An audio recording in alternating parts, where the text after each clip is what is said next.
At the road's end, the wall.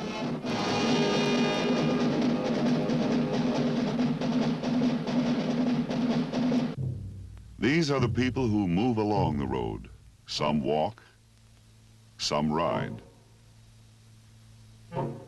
Some are well shod. Some are barefoot.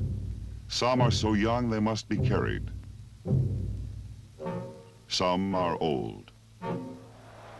Of the hundreds of millions who take this road, some do so willingly. Others hope that the road leads to bread for the hungry, peace for the weary, land for the landless. Some protest openly. It doesn't matter. Some were born on the road. Many will die along the way. In the beginning, the road exists in the mind of a 19th century philosopher and scholar, Karl Marx, who maintains that only through a system he called communism can the worker and farmer avoid starvation and exploitation. We declare openly, Marx writes, that our ends can only be attained by the forcible overthrow of all existing social conditions. Thus the road begins. Many who walk the road know its origins well. Many do not. Some things must be known about the road by those who do not travel it.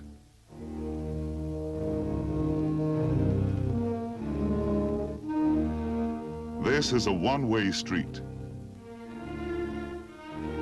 The signposts along the way do not describe the true destinations, and nearly everyone who sets foot or wheel on this road goes all the way to the end, for there are few exits, only difficult, dangerous escapes. This man is Bernd Ludens, a resident of East Berlin. His right to free passage into West Berlin is guaranteed by international agreement. But on August 13, 1961, this right has been set aside. To cross into West Berlin, Ludens swims the canal that at one point divides the zones. On reaching the western bank, he takes his first few steps into freedom and is promptly shot down by rifle fire from a border guard on the communist side.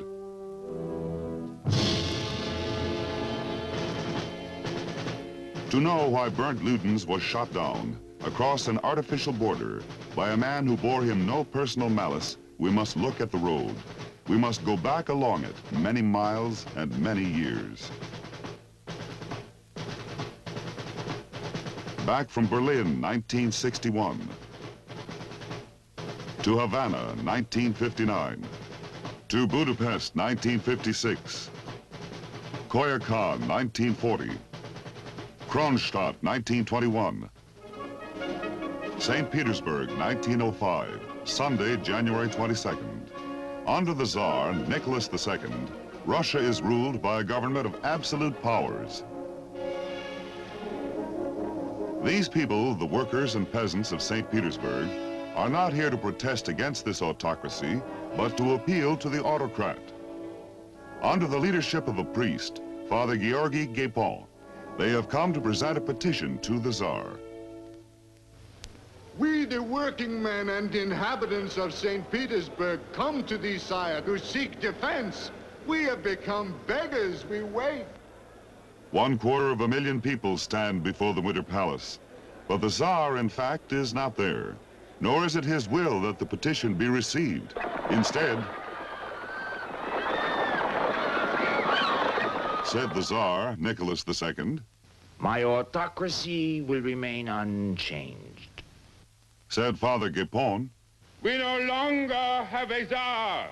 Long live the fight for freedom. The bearded young man who amends Father Gapon's words is V.I. Ulanov. Party name, Lenin. Long live the revolutionary proletariat. The Tsar will never be a success as a ruthless autocrat. He doesn't even look the part, and he's busy. Busy with elaborate ceremonials that no longer interest hungry people. Busy with his family, including his son, a hemophiliac, who nears death whenever he cuts himself, and is kept alive, according to his mother, by the occult powers of Gregory Rasputin. Rasputin is a holy man. He says so himself.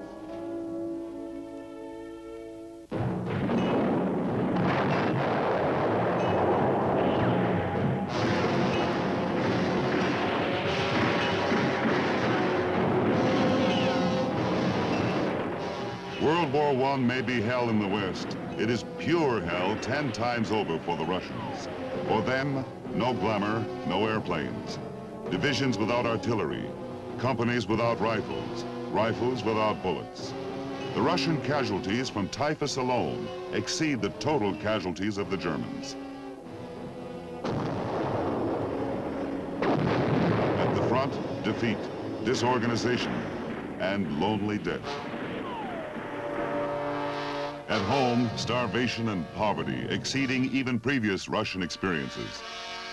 Finally, in March 1917, a demonstration in St. Petersburg starts over a simple demand for a higher bread ration, gets out of hand, includes a new demand, transfer of power from the Tsar to an elected parliament.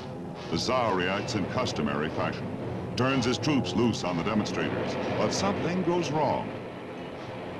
The army joins the people. With incredible swiftness, the Tsar's regime falls. A.N. Kerensky, a young lawyer, is made Minister of Justice in a provisional government in which many parties are represented. The revolution belongs to the people. I propose to defend it against any attack, whether from the left or from the right. Kerensky arrests the Tsar and his family and announces that free elections are to be held. Political prisoners are freed, and some food is distributed. But in a country without experience in self-government, dissident elements of all shades struggle to convince still hungry people that their particular road leads to salvation. Russia's participation in the European war is unpopular. When it becomes clear that Kerensky means to continue it, the German General Staff arranges for the return of Lenin, who has been exiled by the Tsarist government. Leon Trotsky arrives a month later from Canada. Summer 1917. Kerensky becomes head of the provisional government and proclaims Russia a republic, universal suffrage, power to be vested in an elected constituent assembly, freedom of speech and press, equal rights for women. Lenin speaks on the Kerensky Republic. A democratic republic, more free under war conditions than any other country in the world. But in November, Lenin and Trotsky, as leaders of a huge farmer worker army union called the Soviet, call for destruction of the republic. They imagine that serious political questions are decided by voting. As a matter of fact, they are decided by class war.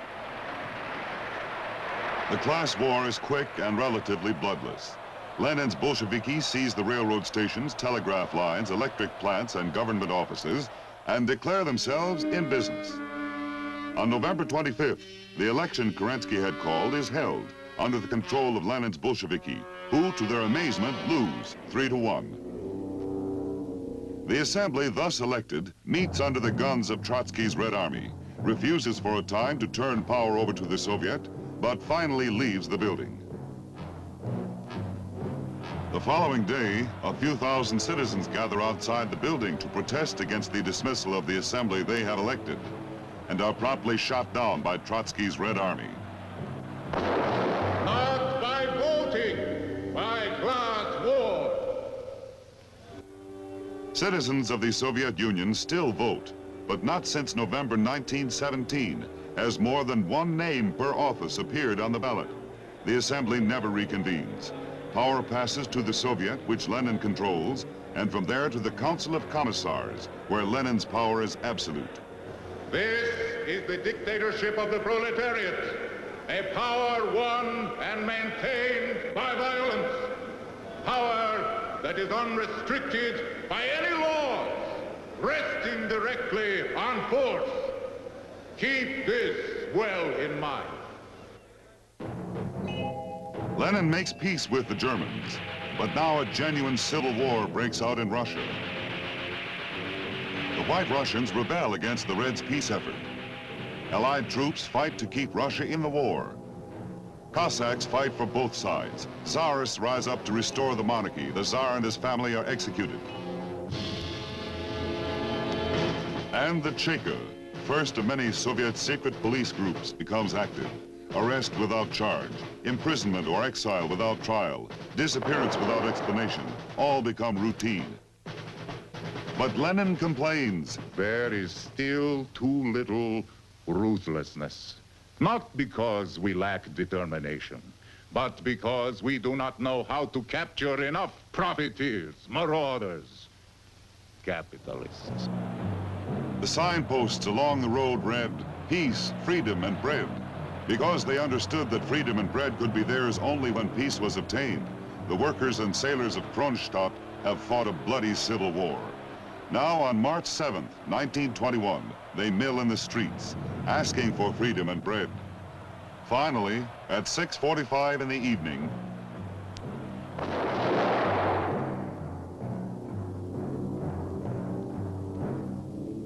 Trotsky, commander of the Red Army, who ordered the slaughter, gives the only explanation. It was necessary. Lenin and Trotsky are now firmly in power. The Cheka is abolished. In its place comes the OGPU, or political police. And to check on the OGPU, there is Rabkrin, the Workers' and Peasants' Inspection Group, whose chief is Joseph Stalin.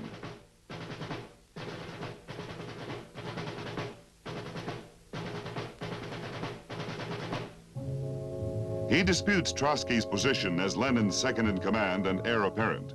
In the struggle, Stalin has the support of Zinoviev, chief of the Communist International, and of Kamenev, city leader of Moscow, who could make you a judge or send you to Siberia. Now, with the Civil War won, Lenin eases the demands for belt-tightening and public sacrifice. Out of economic necessity, he institutes a new policy. Emphasis is placed on production of consumer goods, but the state maintains control of heavy industry. Even private enterprise is permitted within limits. And a new phrase, American aid, enters the Russian vocabulary. By March 1922, the American Relief Administration under Herbert Hoover is feeding 10 million Russians.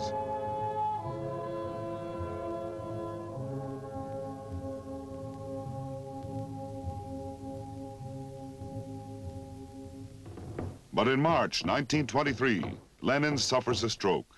The following January, he is dead.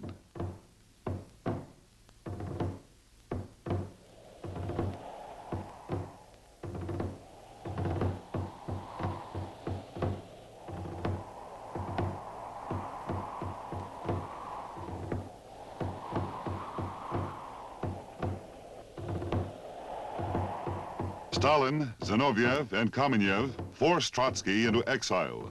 Then Stalin overrules his two associates and ends the new economic policy. In its place come three successive five-year plans, all designed to emphasize productive capacity, especially heavy industry and power output.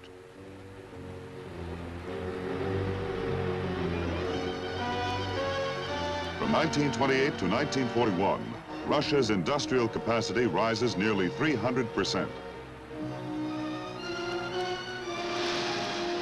Her hydroelectric output is up nearly 800%. Agriculture production lags, however, and housing actually fails to keep pace with the population increase. If you're an average Russian, this means more work, not enough to eat, and less living space per family. If you don't work hard enough, or if you complain, there are plenty of trains to Siberia, where many hydroelectric dams are being built. These are also the years of the great executions called Yezhovshchina, in honor of Stalin's executioner, N.I. Yezhov. How many people are permanently removed from circulation, no one knows. In some provinces, as much as 4% of the population vanishes. Kamenev and Zinoviev, who helped Stalin seize power, are quickly disposed of. To have been a friend of either one of them is now a crime. For this and related activities, well over half of the top communist leadership and thousands of lesser officials vanish, as do most of the army officers. A very few of Yezhov's victims are given trials. Some of the trials are remarkable. For example, several defendants are convicted of conspiring with Trotsky in 1936 in the Hotel Bristol in Copenhagen. In actual fact, in 1936, the hotel was no longer in business. Next case, in 1938, Yezhov himself is purged. together with many purged judges, labor camp operators, and the like.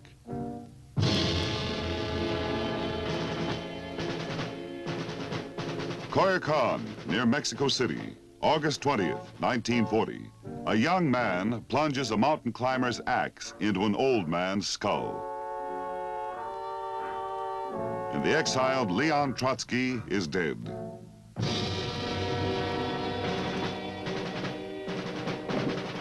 In the West, meanwhile, another dictatorship arose devoted to world conquest, complete with infallible leader, secret police, and cattle cars that carried men and women to the grave, or worse.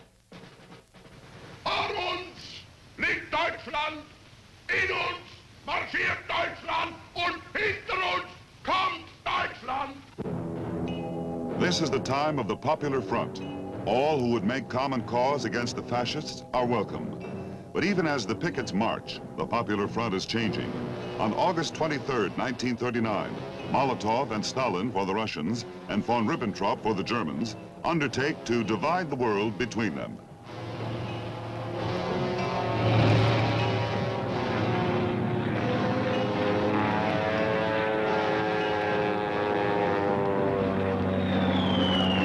On September 1st, 8 days after the Nazi-Soviet pact is signed, German troops cross the Polish frontier, and the world learns the meaning of a German word, blitzkrieg.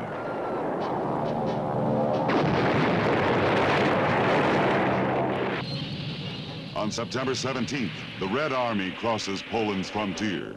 On October 5th, Poland has disappeared. But with the fall of France, Hitler decides the pact has served its purpose and ends it by invading the territory of his recent partner, Russia.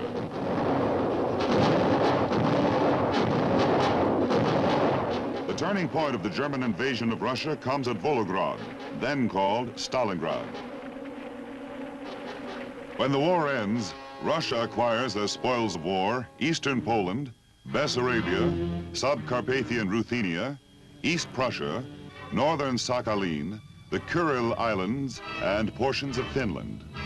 Latvia, Lithuania, and Estonia are incorporated as Soviet republics, and much of their native population is deported. There are Russian zones of occupation pending final peace treaties in Germany, Austria, and North Korea. And the Russians have the right to maintain garrisons in Poland, Hungary, Romania, and Bulgaria. How did we get to the present situation, with an Iron Curtain dividing Europe and communist outposts throughout much of the world? What is the secret of communism's post-war expansion? What methods do they use? The answer is, they use them all. Occupying troops remain until political domination is achieved in Poland, Romania, and Hungary. Zones of occupation become zones of influence and control in East Germany and North Korea. Along with their political and psychological efforts, economic aid and trade agreements help spread the Soviet influence in Africa and in the Middle East. Force is avoided wherever possible, but when it is needed, it is used.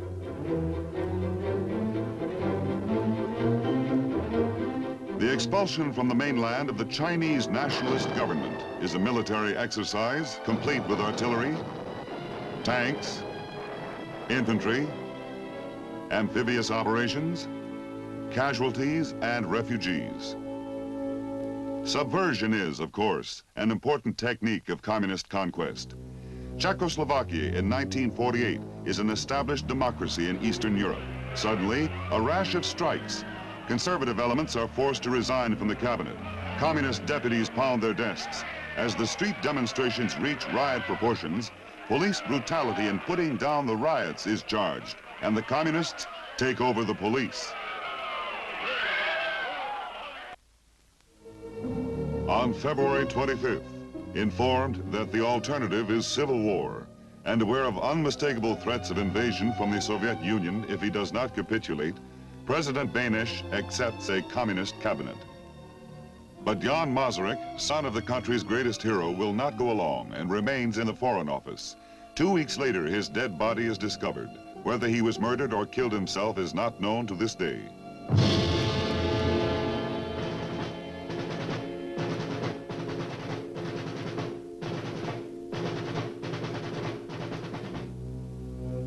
3 months later, a constitution, Soviet style, is adopted by Parliament. Benish refuses to sign it and is forced from office. Before the year is over,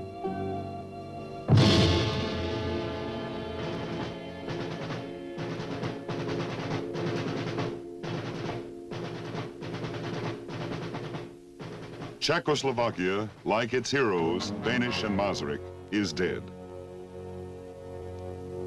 And Eastern Europe, in the words of Winston Churchill, from Stettin in the Baltic to Trieste in the Adriatic, an iron curtain has extended across a continent. Behind that line lie all the capitals of the ancient states of Central and Eastern Europe. But human freedom dies hard. Uprisings and strikes in East Germany in 1953 and in Poland in 1956 are put down with local police, augmented by Russian soldiers.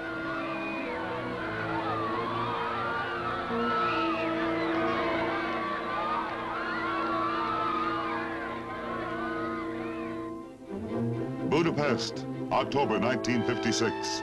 These demonstrators are not anti-communists. In fact, many of them, Hungarian students, are communists who feel that they have the right to determine how Hungarian communism is to be administered. On October 24th, local party bosses decide enough is enough, and in the interest of law and order, their order, direct police to fire into the crowd. But the crowd does not melt away, even when Russian garrison troops join the police. Faced by an overwhelming mob, the Russians stage a strategic withdrawal, leaving the Hungarian police to be slaughtered by their own countrymen. In November, Imre Nagy was a communist, but a Hungarian communist. Speaking as prime minister, he declares Hungary neutral, as between Russia and the West. The Russians hesitate. The Hungarians celebrate.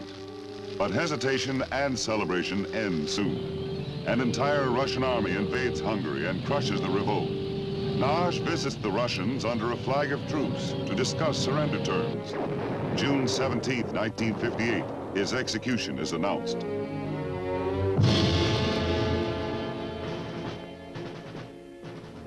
For many Cubans, the years before 1959 were hard. As in many other countries, the Cuban peasants rarely owned the land they worked so hard to till. For the urban masses, life in city slums was also depressing. Filth and disease flourished, yet most of these poor Cubans, the proletarian mob, suffered their lot almost as if they were unaware that there was another way to live.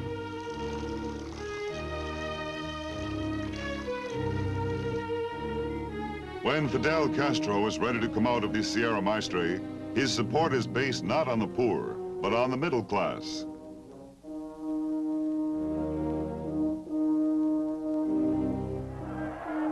Ironically, it is the knowledgeable who form the advance army of the revolution. But when the Pied Piper seeks to broaden the support for bread and peace, the poor are there to listen.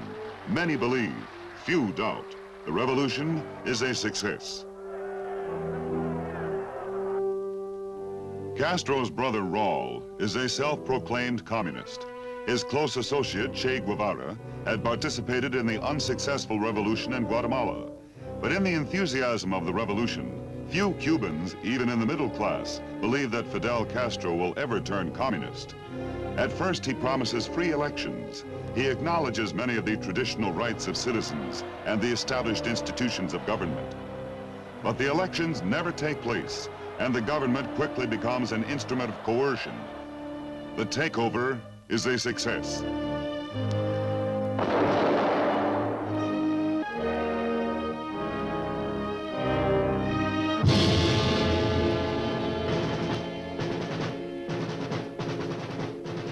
Berlin, 1961.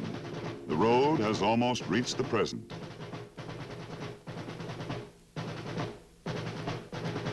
Why have the Russians built this wall? Why are all Berliners denied the right guaranteed them under the international agreement to pass freely from zone to zone within Berlin? The communist explanation is simplicity itself. According to them, West Berlin is a base for intrigue, an imperialist assault on East Berlin and East Germany, where a man has a chance to enjoy the finer things in life.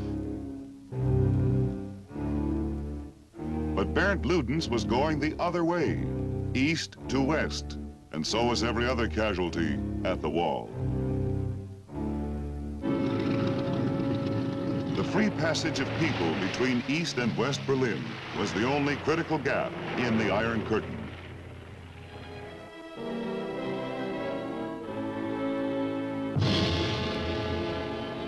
So the Russians sealed it. The wall is a solid fact. And the wall remains. It stands in Berlin today. It stands and will stand wherever the road of world communism leads.